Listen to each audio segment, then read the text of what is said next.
Hey everyone, welcome to the video. This is going to be the 7-game NBA slate for today on Draftkings, and I do apologize for no video on Sunday. I thought I was over my illness on Saturday, but I guess I do have a slight case of the flu. It does not feel great at all, so hopefully I don't have to pause this video a bunch. I've been coughing a ton and some other stuff, so if I do, I'll pause it, so you might see a couple of cuts in this video, but hopefully not too many. I got some water here to hopefully cut that down. But before we continue, as always, if you guys could just leave a like, and if you're new to the channel, please hit that subscribe button. It really helps me out, really appreciate it.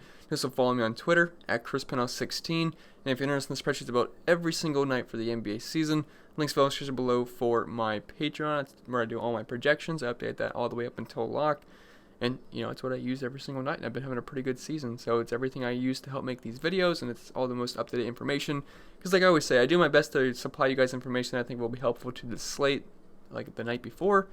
But as you guys know, NBA injury news and alerts, it changes the entire slate. Like, slate starts at 7. By 6:40, the entire slate can be thrown out the window, and my entire lineup is changed from what I said. From the guys I liked in the video. A lot of those guys might not even make my lineup at the end of the day if slate changing news happens. I try to go over all the pivots, but I do my best for you guys.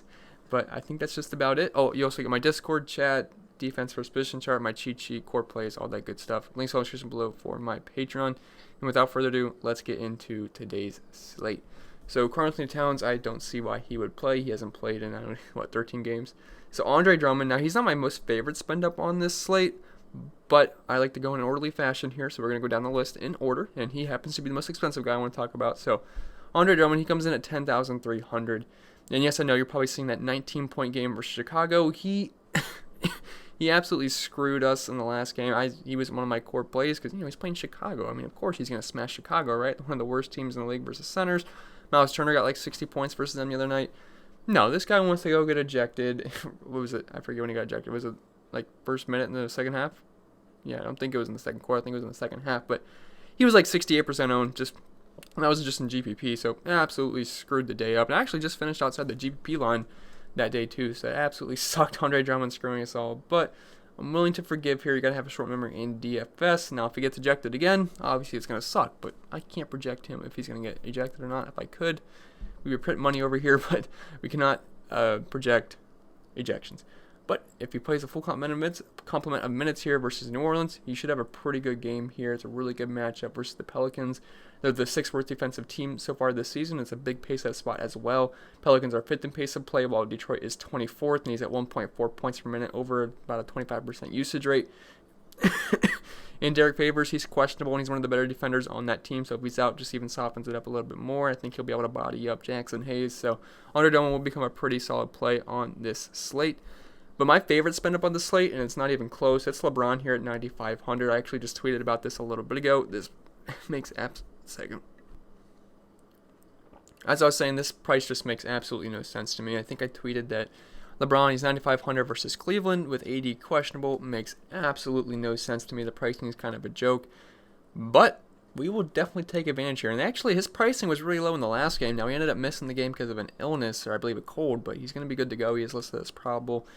And, the reason I like LeBron here is just because of the price. It's not just because he's going up against Cleveland, his former team. There's no bad blood here. It's not a revenge game. It's just another team, although it's just against some guys he's played with. So maybe he's going to be amped up a little bit playing against his old buddies. But it's not like there's any bad blood here. He's not going to be out to get him. But this is a fantastic matchup here versus Cleveland. They are 3rd worst defensively and are pretty much just a dumpster fire on defense and just in general, really. And they are bottom 3 versus guards, so I don't see who's going to be stopping LeBron here. Colin Sexton or Darius Garland or Osman's on this guy. They're going to get absolutely tore apart, so I don't see how LeBron doesn't drop 70 here. If he gets 30-plus minutes, he should smash. And if AD's out, like I said, he's an absolute lock. He is questionable. I wouldn't see a reason to really hurry him back versus Cleveland. I think the Lakers could beat Cleveland without LeBron or Anthony Davis, to be honest. It might be pretty close, but I think they'd be just fine. So LeBron by himself, I think he should probably just let AD sit one more game unless he's fully good to go, but like I said, if Anthony Davis is out, LeBron's got a 38% usage rate, about 1.7 points per minute, and he's 9,500. That's just a layup for us. Makes no sense on the pricing. And even if AD's in, I like him quite a bit. He'd still be my favorite spend up. He still rates out as a good value play. I think with AD in, I still have him close to 60 fantasy points, so like him quite a bit. Only problem is they are 13.5 point favorites, which might be a little bit of blowout potential, but if he gets pulled early, I think it's because he was very efficient on the court, and he probably would still got to like 55 plus points. And it's not like we're paying 11K for this guy. Like at 55 points at 11K, it's iffy. But 9,500, I mean, I think he's a lock for 55 at least, and if not more. So LeBron, I'm going to be locking him in probably no matter what tomorrow as of right now. I just don't really see a scenario where I wouldn't play LeBron. So I like him a lot. And then Anthony Davis, it's pretty much simple. If he's good to go, he's a pretty good play. There's no reason he should ever be this cheap, just like LeBron. Pricing is kind of silly. Maybe DraftKings took the day off watching football and their pricing algorithm. Pricing's a little bit weird on these two Lakers, but, I mean, if he's in, 31% usage rate, 1.45 points per minute, you guys get the idea. He's good. Going up against Cleveland, who's going to stop him? Tristan Thompson just got absolutely bullied by Drummond 2 games in a row. I forget who they played in the last game, but Anthony Davis won't be able to get stopped, so definitely like AD, Kevin Love, and Tristan Thompson will not be able to stop him down low. Let's see, scrolling down a little bit here. Hassan Whiteside, he's listed as probable for the game, so he's going to be good to go. And his prices come down, which is about time, because I like Hassan Whiteside a lot. He's one of my favorite players to use in fantasy because he's just very, very good, and usually he tends to be underpriced. Recently, they've been catching on and pricing him up quite a bit. 9,500, I think this is 8,500, 8,600, 9,300. Look, I like the guy, but you're pushing it a little bit, even though he may be worth the price, but you're pushing it a little bit. But 8,200, I think he's back in business for us. He does great as a really good play versus Charlotte. Honestly, not a bad point per dollar option, too. If you want to play him and LeBron as your spend-ups, I have no problem with that at all. He's been amazing this year, and he's, earlier in the year, like I always like to say, he was only playing like 20 minutes per game. Now, if the game's competitive, he will have no problem playing 35-plus minutes. Like we've seen 37 minutes versus Toronto. It's a competitive game. He will do that. I mean, if he's needed, he will play big minutes. Minutes aren't a problem anymore. And he's at 1.37 points per minute. That's not too far off Anthony Davis, and he's only 8,200, so he's been very good this season. He's not as good as Anthony Davis, I'm not saying that. But point per minute-wise, he's pretty darn close. And this is an amazing matchup versus the Hornets. They rank 29th versus center, so I think Hassan Whiteside's a pretty strong play at 8,200. I think this price is a little bit too low.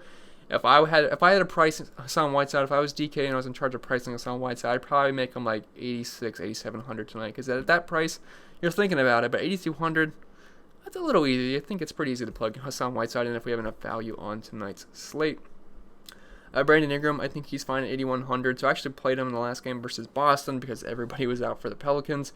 But they ran off the court. They lost 105 to 140. I think they were down like almost 30 in the first quarter. I mean, Celtics would just wouldn't miss a shot. But, with all those guys off the court, even if they're in, I still think he's fine. But if they're all off, he's got a near 30% usage rate, which really it's about the same numbers as if they're on or off, and 1.3 points per minute. So really it doesn't affect him either way, but 8,100 is not a bad price for him. It's the cheapest he's been in actually quite a bit. And it's a pretty good matchup versus Detroit, who ranks bottom 10 versus forwards. Is this the cheapest he's been in the last? No, he was 7,800 versus the Lakers, but 8,100, 8,000. So it's at least the cheapest he's been since the start of January. So price came down a little bit, 9,200 versus New York, but he's got 50, 60 point upside, and 8,100 versus Detroit. Not a bad play, especially if everyone's out. He's going to have to be relied on heavily. I think Brandon Ingram is a pretty solid play. Does a little bit of everything, and very good scorer as well.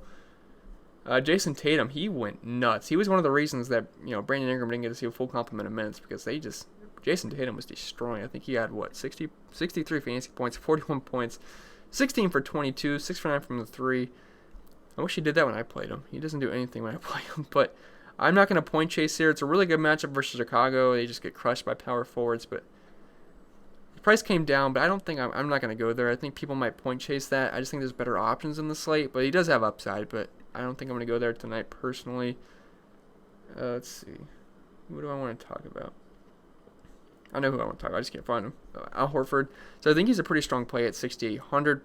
Price only came up 100 in the last game versus Dallas. And past 2 games, he's been very solid with Joel Embiid being out. And if Sabonis is out, that'll soften up the defense down low for Indy, making Horford even a better play because, Sabonis is a pretty good defender. I think he's got 104 defensive rating, which is pretty darn good. So if he's out, obviously things soften up a little bit. And Miles Turner's not the best defender in the world, so I think he should be able to have at least a solid game down low. Without Embiid on the court, he's at 1.18 points per minute, 23% usage rate, should play close to 35 minutes if the game's competitive, and I think he's a pretty safe bet for about 35 to 40 points with upside of more if he's playing well. Does a little bit of everything in the stat sheet, so he's not really just relying on scoring. He's a really safe play because, he'll do the rebounds, he'll do the assists, block, steal. I mean, that's a little iffy, but, the rebounds and assists will always be there. and you can throw in about 15 to 20 points, give or take. Pretty safe bet for about 35 plus points every single night. 6,800 fair price tag. If Sabonis is out, a boost. Even if Sabonis is in, yeah, he's still fine. So don't mind Al Horford at all. And you could also look at Derrick Rose. I was going to talk about Tobias Harris, but we'll talk about Derrick Rose first because I like to go in order. So Derrick Rose, he comes in at 6,700, so he's a little pricey here. Now the price did come down though; it was 7,300. Look, I like Derrick Rose, but I'm never paying 7,300 for him. But 6,700, I might do it. I paid 6,500 for him versus Cleveland. That worked out. It was a really good matchup. Played 36 minutes overtime. But he's usually going to play about like 30 minutes a night, give or take, 29, 30, whatever. But C700 is not a bad price versus New Orleans, and he just runs the show when he comes off the bench. And with Kennard and Griffin off the court, he's got a 33% usage rate, which is very, very good. 1.33 points per minute on the season. Very, very good numbers. Like I said, he's not going to play monster minutes, but when he's on the court, he's running the show, and he's going to play about 30 minutes. And it's a really good matchup versus New Orleans. Nice, fast-paced game, and they rank 30th versus guards. So I think Derrick Rose can have another close to 40-point game, if not more, if he's hot. So they can get you 20-plus points, 5-plus assists, throw a couple rebounds in there. Maybe you get lucky with a block or steal. I think he's a pretty solid play at 6,700. Love the matchup. Probably more of a GPP play because it's not going to grade out as the best point per dollar option, but I still think he's a strong play either way. Chris Paul, he's a pretty good play at 6,600. He seems just a little bit too cheap here. Really good matchup versus Minnesota. They are first in pace of play, while Oklahoma City is, I think, 24th or 25th.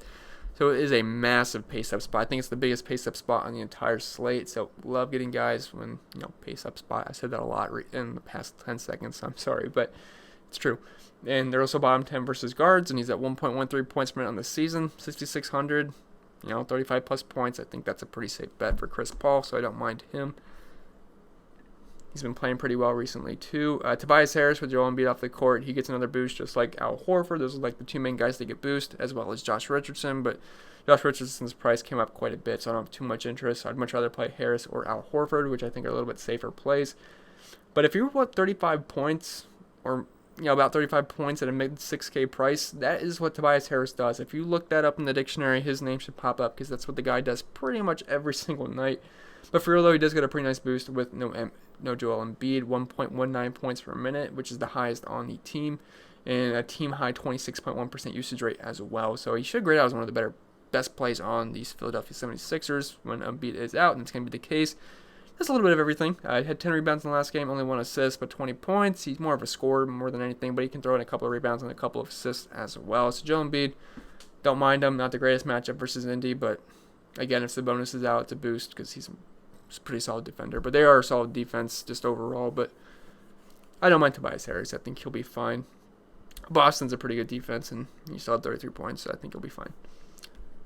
Brogdon, he is questionable, so I believe he has strep throat. He's over was it a hamstring? I don't remember. No, back spasms. No. Yeah, hamstring injury. Yeah, that's right. Who had the back spasms? I don't remember. Either way, last game I think he was going to be good to go, but he also had strep throat, so he just didn't play. If he plays, I don't really have too much interest. 6,500 versus Philly. I'm not really sure why I brought him up. I kind of forget. I think I was just bringing him up because of the injury news, but yeah, I don't remember. Brogdon really not that important on the slate for me. I mean, if he doesn't play, TJ McConnell's probably going to start again, but he was not that great versus Chicago, and this is another pretty bad matchup versus Philly. Aaron Holiday actually ended up playing a lot better. I mean, you could look their way, but I really don't think they grade out as great point per dollar options. We'll open up some more usage on the court, though, as well. Let's see, scrolling down a little bit. SGA, I can say the same things for SGA as I could say about Chris Paul. He's not as good in the point per minute department. Now, he does usually play more minutes than Chris Paul, but he doesn't usually score as much points. I think he's only at like 0.99. I shouldn't say only, that's not bad, but 0.99 points per minute on the season, so pretty much a point per minute guy. 38 points, not bad. 30, 32, 28, 31, 47, 43, 49. He was hot for a little bit in those 3 games versus San Antonio, Dallas, Toronto, 37, 32. He's not a bad player. I think he can get you over 30 points versus Minnesota, 6,300. He's kind of the same play as Chris Paul, in my opinion. So if it's a 300 difference, if it really matters to you too much, you could go with the cheaper option in SGA. They're really pretty much similar players for fantasy purposes. CJ McCollum, 6,100. That's just a bit too cheap for CJ McCollum. Now, I don't always love playing McCollum unless someone's out on the on the Trailblazers, but this is a really cheap price. I want to say it's almost the cheapest he's been all season. I'd have to look that up, but I can actually look it up. I'll pause this really quick because I am curious. Okay, so I look it up. Second cheapest he's been all season. He was 6K versus Brooklyn on November 8th, I think it said. So pretty darn cheap here. And the guy's a point per minute guy. He's going to play huge minutes if it's competitive. I think he's averaging like 36 point something minutes per game. Point whatever, it doesn't really matter. But 36, 37 minutes per game, point per minute guy. So it would suggest he'd get about 35 plus points on every single night, just on a just based off of averages. Now matchup versus Charlotte, it's not great, but it's not bad either. It's more mid-packed. I mean, they really suck down low, but they're okay versus guards. But 6,100, that's just really cheap for a guy that's at a point per minute. Got a 26.7% usage rate. Going to see huge minutes. I mean, you could look his way. He does great as a pretty good point per dollar option for me. So 6,100, I think he's fine. It's kind of a mispricing. You could look Kuzma's way if Anthony Davis happens to be out. The guy's been on absolute fire. I feel like we should just kind of lock him in if Anthony Davis is out. He played 34 minutes versus Dallas, 40 minutes versus OKC, 46 points, 37 points, 36 real-life points, 26 real-life points. Guy has been playing great, and he's shooting the ball a ton. 22 shots versus Dallas and 24 shots versus OKC. That was with LeBron out. Obviously, LeBron's going to be back in the game, so it'll hurt him a little bit, but either way, he's going to be just fine. Past two games, with Anthony Davis off the court, he's got a 27% usage rate, and he's at like a .92 points per minute, but he has been playing very well. This is an elite matchup versus Cleveland. I think Kuzma is a very strong play if Anthony Davis happens to be out, despite him almost being 6K. I mean, the minutes have been there, the shots have been there. LeBron should be able to open up some shots for him, so I think Kuzma is a fantastic play if Anthony Davis happens to be out. If Anthony Davis is in, I really don't have too much interest in Kuzma. But I really don't see why you'd want to rush Anthony Davis back versus Cleveland. I mean, maybe they do. I know LeBron doesn't, believe in wrestling because what did he say? Something about the fans. Who cares? All right, anyway, let's just keep going. Dennis Schroder. I know he's got the accent mark, I think, on the E. But Dennis Schroder, I just call him Schroder, I think is what it is. Or maybe Schroder. Either way, he's still cheap, and, it's because he's been kind of off lately. 26 points, 23, 26, 28, 31, 20. Not that great, but he was on a hot stretch, I think, not recently, but a little bit ways back. I mean, he's got 40-point upside. He did it versus the Clippers. He had 45 fantasy points. He's a pretty good scorer coming off the bench. He's got a 27.5% usage rate, 0.95 points per minute. I mean, he's an okay play. I mean, all three of these guards, I wouldn't say SGA is more similar to Chris Paul. This guy does deserve to be a little bit cheaper just because he hasn't been as great, but 5,400 is a little bit too cheap here. Good matchup versus Minnesota. It's a big pace-up spot, like I said. I mean, Minnesota's first, and OKC is like 24th or 25th, so huge pace-up spot. I think that will suit Dennis Schroder pretty well, so you could certainly look his options. He's been about a point per minute guy. You should see about 30 minutes, give or take, probably a little bit more. 34 minutes. 35, 37, 31, 33. He probably should get about close to 35 minutes if the game's competitive. So I think he's a pretty solid option at 5,400. Although he has been playing bad recently, so the recent form is not great. But I do like the matchup versus Minnesota. Carmelo Anthony at 5,400. So I'm not really someone that likes playing Melo. Not really a big fan of him, to be honest. I really only play him like in smaller slates or just when someone's out on the Blazers. But this is a fair price versus Charlotte, I will say that. They do rank 29th versus power forwards.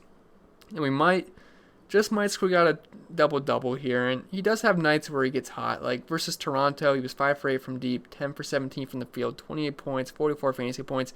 He's got that upside. He also has a low floor, too. 10 points versus Minnesota, 17 points versus Miami. Low floor, somewhat high of a ceiling guy given his price. But good matchup. They do, like I said, they rank 29th versus power forwards. He's got a 23% usage rate, 0.9 points per minute. Going to see him in 30s minutes if the game's competitive. I think he's an okay play. Not someone I'm going out of my way to play, but I think he's okay. Enes Kanter, he comes in at 5,400. So I never really play him, especially at this price tag. But he's had a couple of boom games versus good matchups recently. Versus New Orleans, he had 48 points. Then I think, 38 points for Chicago, that's who he's playing again. 34 versus Atlanta, 47 versus Charlotte, all really good matchups. 37 versus Cleveland. Again, he gets Chicago again. And last game versus Chicago, he actually had a 41% usage rate, but I do think Kemba Walker was out in that game, so obviously that'd go down a little bit. But still at 38 fantasy points, and if I remember, I already said that, but This is a great matchup versus Chicago, like I said. They do rank 30th versus centers, and the problem is he barely plays. If you look at his minutes played, 23, 17, 18, 19, 23, 24, 23. He's averaging like 18 minutes per game this season, so the minutes are not there, but he can be a point per minute monster. I mean, he's at 1.3 points per minute. That's better than a lot of guys I talked about. That's better. That's almost like Hassan Whiteside. Now he's not playing nearly the minutes, but the guy's got upside. He's also got a lower floor as well, like 11 points versus San Antonio. But you can also go 23 minutes and score 48 points. He had 19 boards, 22 points. But, Celtics were just absolutely on fire in that game. But, I think he's a GPP play. You cannot play him in cash. I mean, the minutes are just not that secure, and he can definitely give you a floor game of 2.7 boards. He's capable of doing that, but he's also capable of these boom games. Love the matchup for Chicago. They rank 30th versus centers. You could look his way in GPPs. I wouldn't mind it. You could also look at Josh Hart. If everyone's out, if Drew Holiday plays, JJ Redick plays, count me out on Josh Hart. But you could look his way. Now, the price has come up. He is 5,300. I don't really feel that comfortable playing Josh Hart at 5,300. 4,800 was even pushing it for me a little bit. 5,100, still pushing it. 4,200, 4,400. Yeah, I'll play you at that price tag. It's just a little bit too cheap for someone that should see over 30 minutes. And he's been playing, 33 minutes, 37 minutes, 33. Versus Utah, he got into early foul trouble, so that's why the minutes are a little bit reduced there. But with everyone off the court, he's at 0.95 points per minute. But he is a low usage guy, so if he's not really hitting his threes, probably won't be the best play in the world. 1 for 8 from deep in the last game, but 3 for 7, 2 for 5. I mean, he's been getting rebounds too, 9, 10, 6. But, he's okay. 5,300 is just pushing it a little bit, but it is a good matchup versus Detroit. They're one of the worst defensive teams in the league, so you could look Josh Hart's away. I just think he's a bit overpriced, and if any of those guys are back in, count me out on Josh Hart. Let's see. I'm going to talk about a couple Lakers. If Anthony Davis happens to be out, Dwight Howard, he comes in at 4,700. He turned back the clock in the last game. He had 38 points, 14 boards, 12 points. He's actually been playing okay recently, too, and a couple of those games were with Anthony Davis being in. He had 36 points versus New York, and they had 31 points versus Detroit, too. So he's actually been playing pretty well in 3 of the last 4 games. And, if Anthony Davis is out, we could certainly look his way versus Cleveland. He's over a point per minute with him off the court. Super soft matchup versus Cleveland. I'm not saying he's going to get 38 points again, but I think he's a safe bet for 25-plus points. And at 4,700, that's not too bad. So Dwight Howard, he could be on my radar. I don't think he's a bad play. See more minutes than JaVale McGee, that's for sure. So don't mind Dwight Howard. You could also look at Jackson Hayes if Derek Favors happens to be out. Now, they did raise his price. He was 3,800. And they gave him all the way up to 4,600, but that's honestly a fair price for Jackson Hayes. He's actually been playing really well in the last 3 games, and a couple of those games were with Derek Favors playing. He had 38 points, 39, 27. Only had 2 boards in the last game versus Boston, but had 20 points. Had a pretty good game, 27. So you could look his way if Favors is out. He's over a point per minute guy with him off and close to 30 minutes. Not the worst play in the world at 4,600. Good matchup versus Detroit. I know Andre Drummond looks a little intimidating, which he does look pretty intimidating. But you also let Tristan Thompson get like 60 DraftKings points on him, so he's not that great of a defender. Now, he might have been a little bit gassed in that game because he played like 50 minutes, so I give him some slack there. But I think Jackson Hayes would be fine at 4,600. You could also look at JaVale McGee. He comes in at 4,200. So the numbers would suggest he should be a good play if 80 is out, but it really just hasn't been the case. He's been okay. He hasn't really killed you. He doesn't not like he's getting like 4 points, but just really hasn't done too much. 20, 18, 22, 25. It's not too bad, but I expect more out of him. I expect like 30 points. But the minutes really haven't been too much of a boost. 18 minutes and 22 minutes. 22 minutes wasn't bad, but it was under a point per minute. But running the numbers with AD off the court, 1.25 points per minute over a 20% usage rate. It's a good matchup versus Cleveland. I think he can crack 25 fantasy points. He's done that multiple times this season, even with Anthony Davis playing. So we could look McGee's way at 4,200. The price is nice. His ownership's probably going to be a little bit lower if AD's out just because he hasn't been playing well, and Dwight Howard has been. So I could see ownership flocking to Dwight Howard some more, but I do think he's a strong play as well. Let's see. I would talk about Osman here, but, man, he's not a guy I like to play. Now, he has been playing some big minutes recently, 35, 40, 36, 30. So I do like that out of someone that's 4K, but he's very hit or miss. And when he hits, it's not that great either. Well, he did have 33 points versus Denver, but 18, 23, 11, that's just not that great. But 29, 23, 29 is not too bad. There's 25, 27. I really don't have much good to say here. The only thing I can think of him maybe having a good game is that he's playing against his old buddy LeBron. Maybe he wants to show out a little bit. That's really all I got. I don't know. I don't think he's a great play, but if you have 4K left and you got LeBron running back with Osman, I don't know, call it a day. I don't feel too good about it, but you could play him. I don't think he's that bad. He should grade out as a decent point per dollar option in projections. I've not read my projections yet, but I think he's going to grade out as a decent one if he gets 30 plus minutes. Rajon Rondo, I think he's going to play. He's 3,900. He has a strained finger. He did that in the first half, but he continued to still play. He had a monster game too. That was with LeBron out and Anthony Davis, but he balled out. 51 fantasy points at 3,800. Did not expect that to happen. I thought he would be a good play for sure, but he almost triple-doubled. He looked great. But with LeBron back, obviously he's going to take a back seat there. But if AD's out, his numbers are still pretty good. 1.16 points per minute, 21.8% usage rate. Elite matchup versus Cleveland. They suck versus guards. You could certainly look Rajon Rondo's way. I wouldn't be mad at that at all. And we're kind of getting to the bottom of the barrel here. I talk about Bazemore, but Kent Bazemore he's just straight trash. I mean, he's always going to grade out as a good point per dollar option, like every single slate he does, and then every single slate he gets like 16 points. So it's kind of like whatever. But really got any? Oh, we're almost done. Either way. But Nickeil Alexander-Walker, if everyone's out for the Pelicans again, you could certainly look his way. Now, he did pick up 3 fouls early in the first half in this game versus Boston, or I think he would have had a better game. I think he had like 3 fouls early on in the second quarter. I want to say it was with 8 or 9 minutes left in the second quarter, so really didn't play much, but he played more in the second half. Had 15 points, not too bad at 3,100. Only raised his price 400, and if they're all out again, he should see 25, 26, 27 minutes, if not more, if he's playing them, obviously more. But with all those guys off the court, pretty good numbers. 24.8% usage rate, 1.14 points per minute. I think he'd be a safe bet for over 20 fantasy points at this price tag at 3,500. I think that'd be a fantastic play, especially versus a team like Detroit, who sucks in all aspects on defense. So you could certainly look at NAW's way for sure. Then I'll give you guys one more value play. That's going to be Svi. Not sure how to say his last name. Last time I recommended him, he got 5 points. And that's the only game I played Svi. He had 5 points. And look at his game log. 22, 5, I played him. 24, 24, 22, 20, 22, 7, 26, 23. So one of the 2 bad games he had in the past 10, of course, I played him. It was his worst game. That's just how life goes sometimes.